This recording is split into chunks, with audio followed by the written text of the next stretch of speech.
PALWORLD has taken the market by storm. There's a lot of talk out there if there was copyright infringement or if AI was used in this game. And it's all the way to the point where the rumors are swirling so poorly that the PlayStation, at one point, people are thinking it's never coming to the PlayStation because of what the developer said.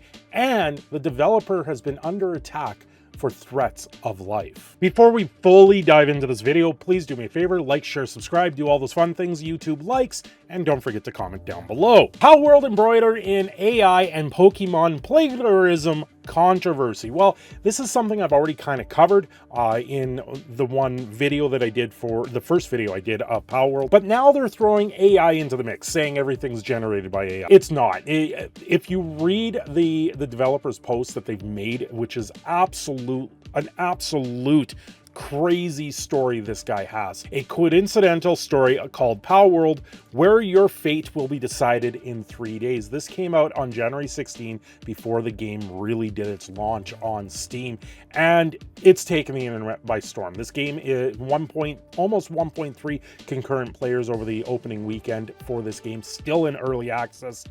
It's going to be insane. This game is now going to be the game that you've got to top for the year for 2024. If you have a concept, build a smaller portion of that concept and then another smaller portion of that concept and put all of those out there. And that is what this developer did. They've built other games, Overworld Dungeon and Craftopia, I believe were the couple other ones, and then an AI imposter, which is like Among Us, but in an AI world, reminiscent of the game called Dixit, where you sit around the table, you have multiple pictures, and you get a prompt, and whatever's in your hand, you have to put down one of the cards that makes you think of that prompt. And that's kind of what it feels like from the little bit that I have seen of it. So this developer did things in stages, met with a lot of other companies and got rejected after rejected after reject. It's absolutely disheartening to hear how many times he was passed up. And in a lot of cases, it sounds like from reading this, the way they were rejecting him was based solely on that he doesn't have a big enough team, or he doesn't have the team involved. He doesn't have everything necessary for the dominoes to go. But that would be why you would be seeking them out. He has a proof of concept, a prototype at this point, and they just rejected it because the finances didn't work in that sense. When it all came down to it, he spent something like 1 billion yen, which is almost, I believe, $7 million in American money. That's a lot of money for a game, but that's not a lot of money of what we're seeing in the world today. This is a game that went through development for 3 years. That's insane for what they've produced here today. They started with one engine that I hadn't heard of. They moved to Unity, and then in the last year, they moved from Unity to Unreal Engine, not to deal with any of the stuff with the Unity debacle that happened with their licensing. No, it's because they brought on an engineer that knew Unreal better. And you know what? I'm thankful they went to Unity, or not Unity, Unreal, because if they didn't, things probably would have went that way in the long run, but they had made the choice before the Unity situation had unfolded. This post is absolutely, it's gigantic, it's long. Now, he talks about how many things fell in a row, how things actually came together, and it just one thing after another led to the next one. And this section here with the miracles that they talk about, he had a 20-year-old convenience store, part-time convenience store clerk become their young ace at making the guns for the game. Making the guns. The guy did it as a hobby. He was posting videos on YouTube of just reloading animations for guns. And he did this on his own time. He was self-taught, and then successfully migrating from Unity to Unreal Engine. All the code had been discarded. Not a single person in the company had experience with Unreal 4. They had ended up bringing on one person that did. They created over 100 monsters. They created these 100 monsters.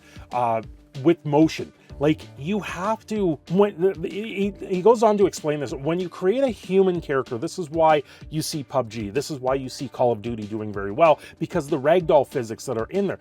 But that ragdoll physics can easily be migrated from game to game to game to game, and it's just reused code at this time. When you look at all the creatures that are in Palworld, each one of them has their own unique move physics. They have a different style to each of them. So when you sit there and you say, yeah, it's plagiarism, they stole from Pokemon, I would more say they were inspired by Pokemon at this point. I wouldn't say they stole from Pokemon. They didn't steal from anything other than the amalgamation of being inspired by all these other games that are out there on the market. PUBG, Call of Duty, and then the survival aspect, which goes all the way back to like Minecraft, and before that, I've played games like Green Hell, everything that you can think of. Like, these are all just off the top of my head that I'm thinking of. And it took all the best parts from all these different games and amalgamated it into this mess of a game that is now an absolute gem of a game. Don't get me wrong, I am already seeing bugs, but this is also an early access, and it can only get better from here. I've had people talk about the company name Pocket Pair. They're like, well, that's a meme company name. And I'm like, well, not really. It's a poker reference, for one, when you're playing Texas Hold'em and you have your two cards that are dealt to you and you have a pocket pair, because that's the pocket and you're looking at a pair of cards. But I would more say Pocket Pair is derivative from would-be Pokemon, because you have the trainer and the pocket monster. So now they are a pair. They are a pocket pair. That is more where I would see that derived from. And in this blog post, they talk about how they're fans of Pokemon, they're fans of all these other games out there, and they created something of their own, trying to find someone to pick up this game. And then it came down, well, you don't have an IP behind you. You're not making an IP, where a lot of games now are focusing heavily on their IP, like Dragon Ball, like Naruto, and things like that. They focus on the IP. And then look at Fortnite. Fortnite is the amalgamation of all the IPs out there, because then they get added in there. You can easily see this going to Fortnite because it has that vibe to it. One of the other things is he didn't manage his budget. He didn't have a budget. He didn't know where he was going. This is pretty much where it came down to. When you're first making a game like this, you don't know where your boundaries are. For a video game nowadays, that's a drop in the bucket. That honestly is a drop in the bucket. A new graduate that was rejected during the document screening ended up as the most important person. They had overlooked one person, go on to say that possibly they had a bad interview, and they find out later on that they were one of the most important people because her drawing talent was able to create this world for them on paper, and then that get translated. Without them, they probably wouldn't be here today. And then Palworld turned out to be an extremely interesting game, and it really is. The world is unique. It's not anything I've seen before. It's got that very, I'm going to say it, it's got that very bubbly attitude to it with human, adult-like themes in it. And I think it just translates well to the audience that now we see. And it's absolutely insane. Take a read through this. This is a very, very long document. Like, it goes on for a long time. So yeah, dear players, Palworld is now complete thanks to playing the Pocket Pairs game. Thank you.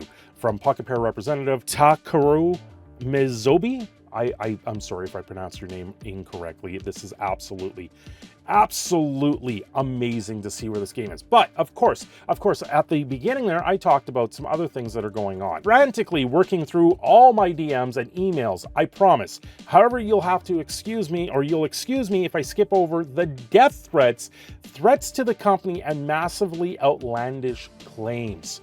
If you're capable of writing like an actual human being, though, I'll reply ASAP.